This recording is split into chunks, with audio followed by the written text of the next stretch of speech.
Y'all ready? Okay, this will be our July 7th, 10 a.m. Briefing. Search and rescue operations are ongoing throughout Kerr County. We're using assets from local, state, and national first responders. Hundreds of trained first responders are working every aspect of this emergency. As of 8:30 this morning, we recovered 75 deceased bodies here in Kerr County, including 48 adults and 27 children. Of this 48 adults and 27 children, 15 adults and 9 children are pending identification. At present, there are 10 campers from Camp Mystic unaccounted for and 1 counselor. We continue to offer our condolences to those affected. Reuniting the families remain our top priority here on this operation. Please note that Highway 39 of an Old Ingram Loop remains closed to the public. Other than those who live in that area would not be allowed out there. I will now turn it over to Senator Cruz. City Manager Dalton Rice. Good morning, Dalton Rice, the City Manager for the City of Kerrville. As everybody knows, we are working in conjunction with the city under a unified command response and again, a lot of devastation. Our hearts go out to the families and the victims. We want to continue to work together as a community. We love the media support on this to be able to communicate that message, communicate family, communicate togetherness, and we really appreciate all the support and helping us be able to do that. Search and rescue, as the sheriff said, search and rescue operations will continue today from Hunt in North Kerr County all the way to Canyon Lake in Comal County. Now, we're only focused on the Kerr County side, but we wanted to talk about that because for a linear from Hunt all the way to Comal County in a straight line distance is over 100 kilometers. This is a massive field that is happening. And again, this is unprecedented flood events. So we are still currently in the primary search phase, which is the rapid one. They are running it, we have different segments that are gridded out. Each one of those segments are taking anywhere between an hour to 3 hours, up to 2 kilometers for each segment. So what that means is they're running into a lot of technical challenges with terrain, with water, even potentially, with weather, in the rising fields. We've talked about this before. Volunteers stay out of the way because if we start getting weather reports and all the other complications that are out there, we then have to pull off of those search and rescue missions to be able to communicate to those volunteers to get off, to make sure that they don't become victims themselves. Those operations involve 19 different local and state agencies, in addition to conducting primary and secondary searches. They will be conducting welfare checks on areas in North Kerr County impacted by power outages. And when we say search and rescue operations, that is boat, walking, on the ground, dogs, drones. Again, keep personal drones out of the air, helicopters. We do have other assets that are continuing the search as well. As of present, KPUB, which is the Kerrville Public Utility Board, is reporting continued power outages between Hunt and Ingram along the South Fork of the Guadalupe River in Hunt. In the South Fork area, there are approximately 40 down power lines and significant infrastructure damage. KPUB has brought in additional utility personnel to help with restoration, but it's not possible at this time when the power is going to be restored. There are some substations along with those power lines that we are still trying to get access to just from debris buildup or them being completely wiped out. So we do not have an estimated time on when those are going to be fixed. We continue to have substantial number of requests for volunteers, as I said before, and donation opportunities. We are asking those who want to volunteer to contact the Salvation Army in Kerrville by phone at 830-465-4797 or in person at 855 Hayes Street in Kerrville. Monetary donations can be made on the Community Foundation of the Texas Hill Country's website at www.communityfoundation.net. They have a Kerr County Relief Fund set up on that site. And I will now turn it over to the Mayor, Joe Herring. Thank you for being here. I need to tell my community and those families who are waiting, this will be a rough week. Primary search continues, and we remain hopeful every foot, every mile, every bend of the river. Our work continues. You need to know that we have been blessed with help from the community, from the state, and the nation. We have trained experts who are helping in this effort. If you want to volunteer,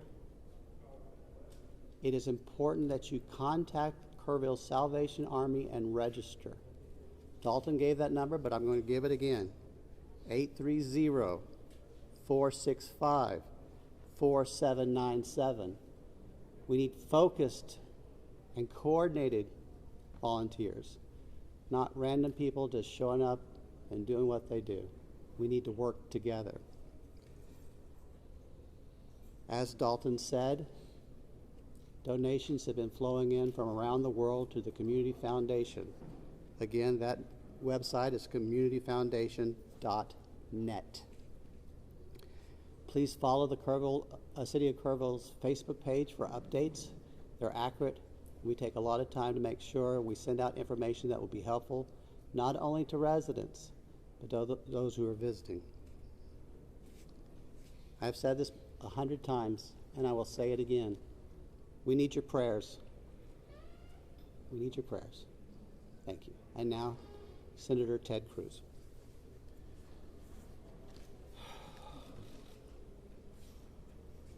Texas is grieving right now. The pain, the shock of what has transpired these last few days has broken the heart of our state. As of yesterday, the confirmed death toll was 82, and those numbers are continuing to go up. The children, the little girls who were lost at Camp Mystic, that's every parent's nightmare. Every mom and dad. Last week, we were picking up our daughter from camp here in Hunt. Our girls have gone to camp here for a decade. The Hill Country is an incredible part of Texas, part of the country. The natural beauty here is incredible. The camps that have raised generations of little girls and little boys and instilled character and love and faith are extraordinary institutions. And I'll tell you, the pain in our state, and it's every part of the state. You've got Texans from all over the state who were here celebrating the 4th of July. A week ago, this was a time of great celebration. You're dropping your little girl off at camp, your little boy off at camp. You're celebrating Independence Day. You know that your child is going to be swimming and canoes and horseback riding and doing archery and making lifetime friends. And then suddenly it turns to tragedy. For the last several days, I've spoken to multiple parents, scared out of their mind. Do you know anything? Where is my daughter? There's still 10 girls and 1 counselor from Camp Mystic that are unaccounted for. And the pain and agony of not knowing your child's whereabouts, it's the worst thing imaginable. But I want to say, in the face of all of this, it is simultaneously inspiring. Every time there's a tragedy, every time there's a natural disaster in Texas, Texans come together. Texas is a big state. We've got 31 million people, and we have hurricanes, we have tornadoes, we have wildfires. Tragedies hit this state, natural disasters hit this state, and without fail, 100 out of 100 times when that happens, we see Texans coming together, helping each other, engaging in acts of heroism. There have been over 850 high water rescues since this flooding began. 850. You look at extraordinary stories of Eagle Scouts pulling campers out of harm's way. I was just hearing a story of one counselor whose head was right at the water holding up 2 mattresses with campers on those mattresses. That kind of courage, that kind of selflessness. And then there are the first responders. The local first responders, I want to thank every one of the first responders at the local level, at the city level, at the county level, at the state level, at the federal level. In the first few hours of this flood, I was on the phone with Governor Abbott, was on the phone with Lieutenant Governor Dan Patrick, was on the phone with Nim Kidd, the head of the Texas Department of Emergency Management, and then I called President Trump. I called President Trump. He was having dinner at the time. It was still early in what was transpiring. And I wanted him to know, I said, Mr. President, everything we're hearing right now, this appears to be bad, really bad. There may be a very significant loss of life unfolding right now in Texas. And I will tell you, the President said, Ted, anything Texas needs, the answer is yes. Whatever assets you need, whatever resources you need, yes, let us know, and we will provide everything. Within hours, we had helicopters, over a dozen helicopters in the air. National Guard, DPS, game wardens, Coast Guard, doing search and rescue, reaching down. We've all seen the videos of little girls being pulled up, hoisted out of harm's way. Incredible courage and heroism. Search and rescue is the first stage. But the process of coming together and rebuilding is going to take longer. And I will say to all the grieving families, to all of those who've gotten the worst news imaginable, that your little girl, she's gone. I will say for many of us, those are friends and neighbors who've lost children. Got multiple kids who go to school with my girls.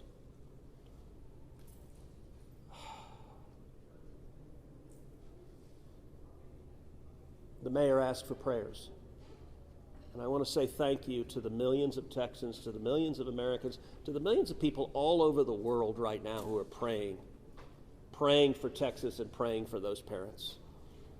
Going through this grief, it is going to take love, it is going to take friends and family embracing and hugging and holding them while they weep. And it's going to take the church. With every disaster, one of the things we see here in Texas is the church steps up and the church helps and the church feeds and clothes and comforts. This morning I met with a group of chaplains who've been going through the incredibly difficult process of talking to mom and dad after mom and dad who just lost the most precious person they ever knew. And those chaplains are just trying to love them and show God's love. So I want to say we will come through this.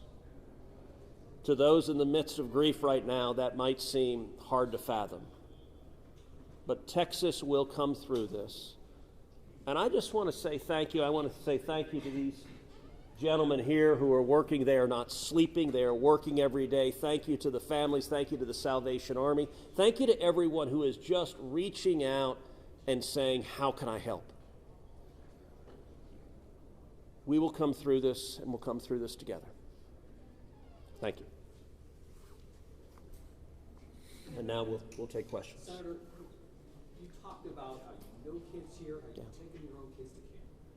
Was it ever communicated to you that there was a need, that it was a priority to have a warning system so people had a chance to escape something like this? Well, listen, I think anytime you're dealing with major rivers, there's a risk of flooding, and there's always been a risk of flooding, particularly on the Guadalupe River. I will say, in the wake of every tragedy, there are things that are predictable. One of the things that's predictable is that you see some people engaging in, I think, partisan games and trying to blame their political opponents for a natural disaster. And you see that with a hurricane, with a tornado, with a wildfire, with this flooding, where people immediately say, well, the hurricane is Donald Trump's fault.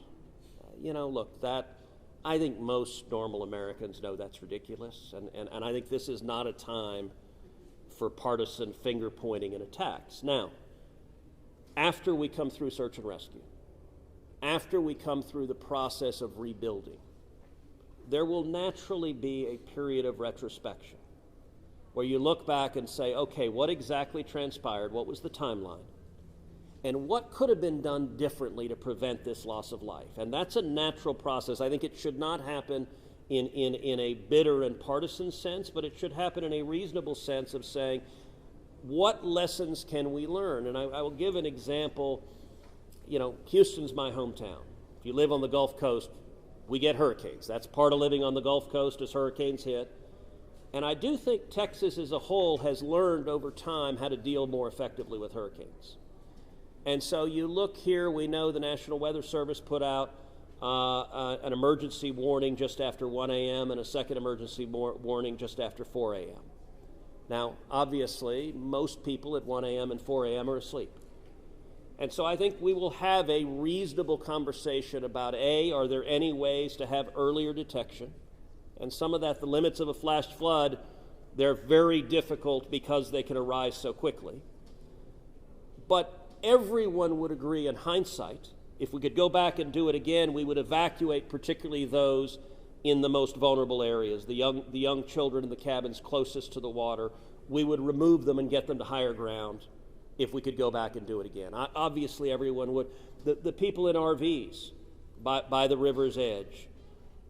We know in disasters like this, RVs and mobile homes are particularly susceptible, whether a flood or a hurricane or a tornado, they're particularly susceptible to that. And so my hope is, in time, we will learn some lessons to implement to next time, and there will be another flood, there will be another disaster, but next time there's a flood, I hope we have in place processes to remove especially the most vulnerable from harm's way. But I think that's going to be a process that will take a careful examination of what happened and how can we implement processes better in the future to prevent this same loss of life. Senator, there were claims that the National Weather Service sent that first flash flood warning that should have alerted phones at 1:14 in the morning. But we have a federal public database maintained by PBS Warn, that says the first emergency alert wirelessly here in this area to Kerr County was not until after 9 a.m. That was more than 4 hours after the severe flooding had come to this area. Did you know that? Have you seen that? And what's your response, knowing the state and cuts to the NWS in recent months by this administration? So I don't know the source for what you're saying. All of the public reporting I've seen is that there were 2 alerts that went out, one just after 1 a.m., one after 4 a.m. I can tell you, I talked about the partisan finger pointing. I think there have been some eager to point at the National Weather Service and say cuts there led to a lack of warning. I think that's contradicted by the facts. And if you look at the facts in particular, number one, that these warnings went out hours before the flood became a true emergency level. But number two, the National Weather Service here, New Braunfels is where they were headquartered. They had additional manpower. In fact, they had 3 additional people working that night, anticipating that it was going to be a very dangerous weather situation. I also think it's worth noting that the National Weather Service Union, which has been very critical of the DOJ cuts, has publicly said that they don't believe that the reduction in staffing had any impact whatsoever on their ability to warn of this event. And so, look, I think it is reasonable over time to engage in a retrospective and say at every level what could have been done better, because all of us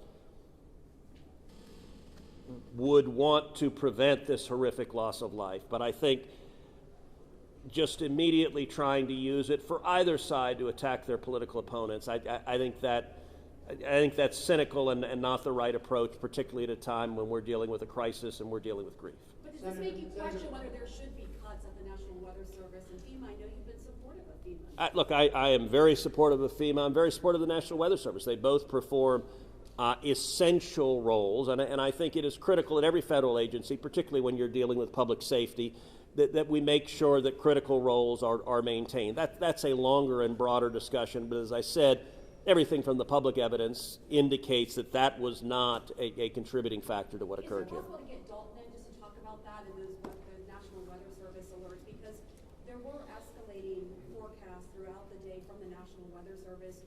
What did the emergency managers of the county and other local officials do with that information starting at 1:15 and onward, where you had the dire river forecast at 6:30? were emergency managers doing anything to put any processes in place to warn people on the river? So overall, we were preparing for the July 4th, weekend. So we had National EMR on site. We were, basically stood up kind of a incident command post, if you will, to prepare for that event. So everybody was kind of up looking at weather. We looked at the weather before. When you looked at the National Weather Service, flood map, it spanned all the way from the west side of Texas, with Kerr County kind of being in that upper northeast corner of it.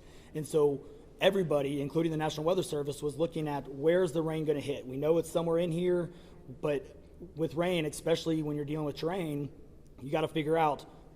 Sometimes you don't know until it falls. So once it starts falling, then you got to figure out, okay, how's the watershed going to do this? How's the science going to work? And when you had that north and south fork that we had talked about before, it all converged into one.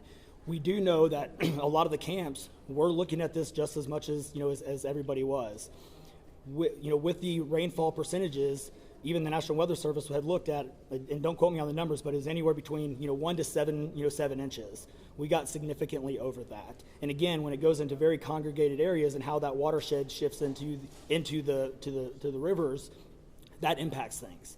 And so the camps, obviously, we've heard stories where campers were getting up. They were up at 3:30 in the morning. They were trying to move to higher ground. And the other interesting part of the terrain, and we've talked to UGRA folks as well. This is the headwaters of the Guadalupe. This is the beginning. This is where everything forms when it comes into the North and South Fork. And so as those things develop, it develops very rapidly, very quickly, and this rose very quickly in a very short amount of time. And so those campers that were able to do that, it worked. There's been the other question, and I'll just give this one out. Evacuations. Well, why don't we evacuate? Well, evacuation is a delicate balance, because if you evacuate too late, you then risk putting buses, or cars or vehicles or campers on roads into low water areas trying to get them out, which then can make it even more challenging, because these flash floods happen very quickly. That's what. And so we saw that in 1987, but was there any discussion back earlier when it wasn't too late? Was there any discussion about that among the officials? Sorry, repeat your question. Was there any discussion to evacuate or activate any emergency plans before it was too late, where it would be very dangerous like that? Well, so again, just like disasters in Texas everywhere, it's very tough to make those calls, because what we also don't want to do is cry wolf. We don't want to make sure that we activate it at the right time. It is very difficult, very challenging, especially with this. We're looking at 100 kilometers, right? That's a big straight line distance. That's not even along the river. These areas take a lot of time to get out to.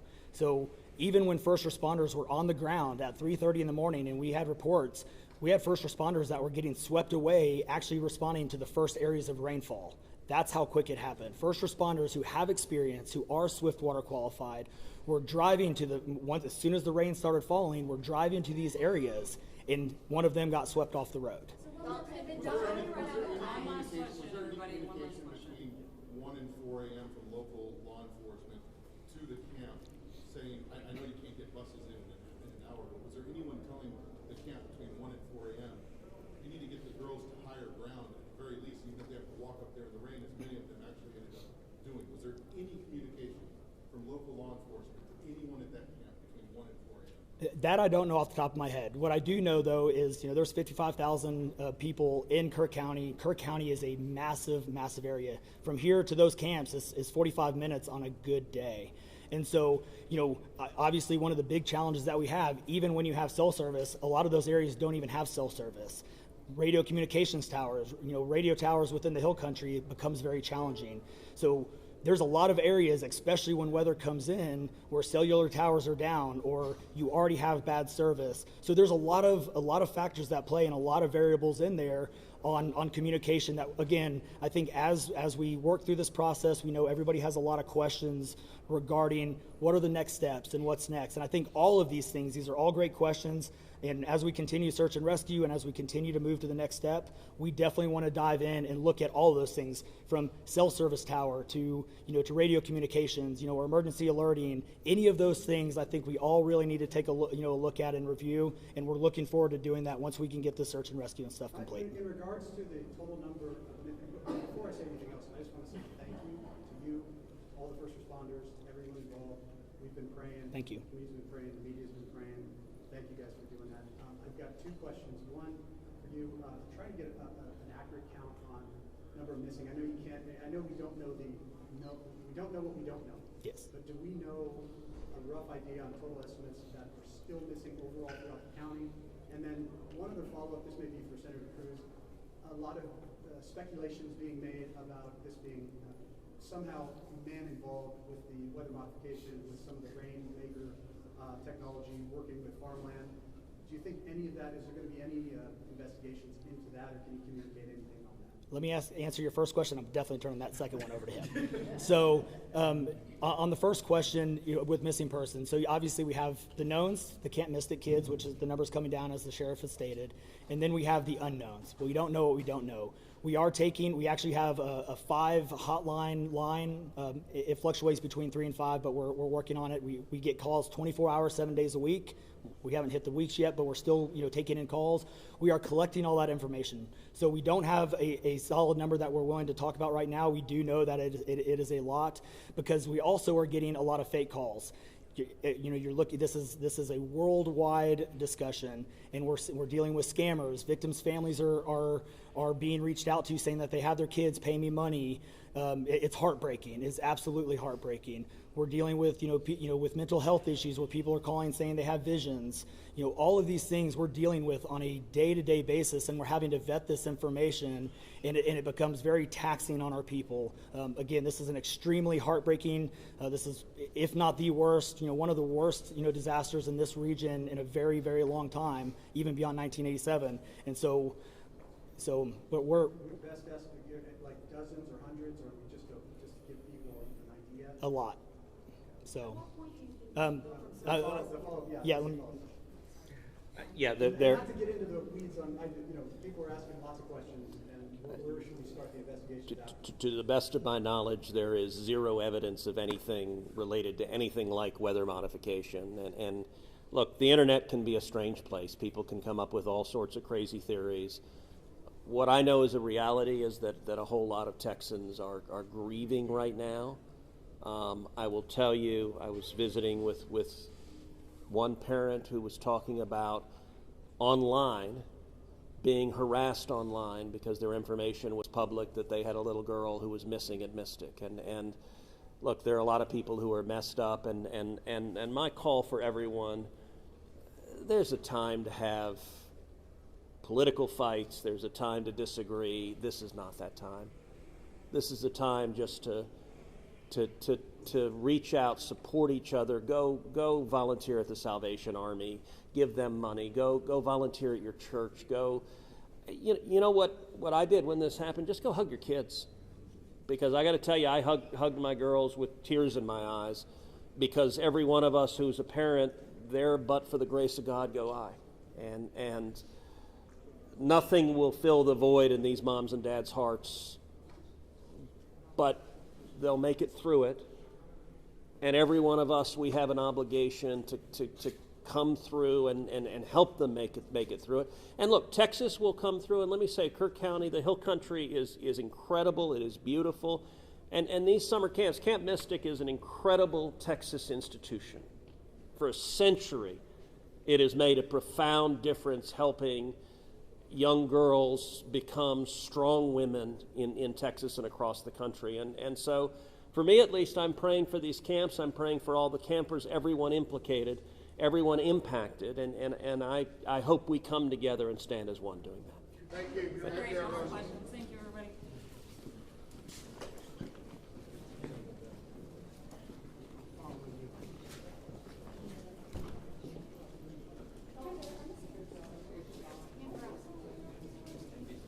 Hey, good morning, folks. If you were not here earlier, I put out some housekeeping notes. I want to repeat that.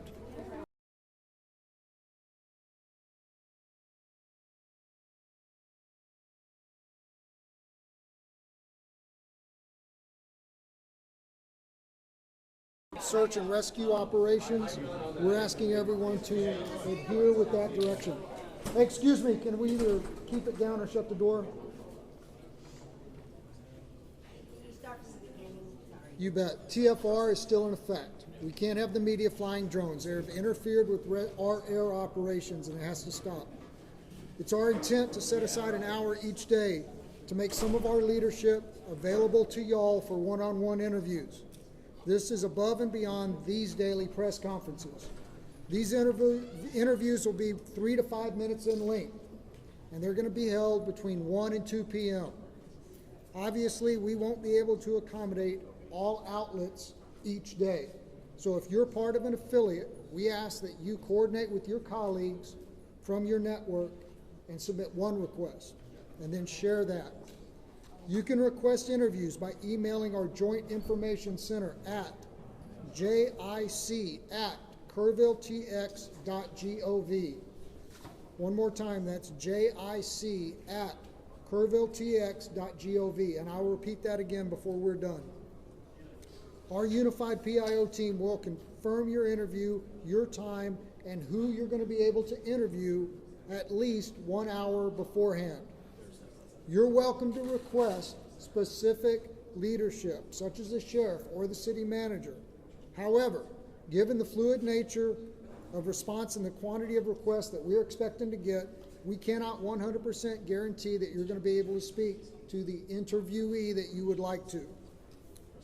Footage. Our PIO team will be in the field today, and we're capturing images and B-roll of response and recovery efforts.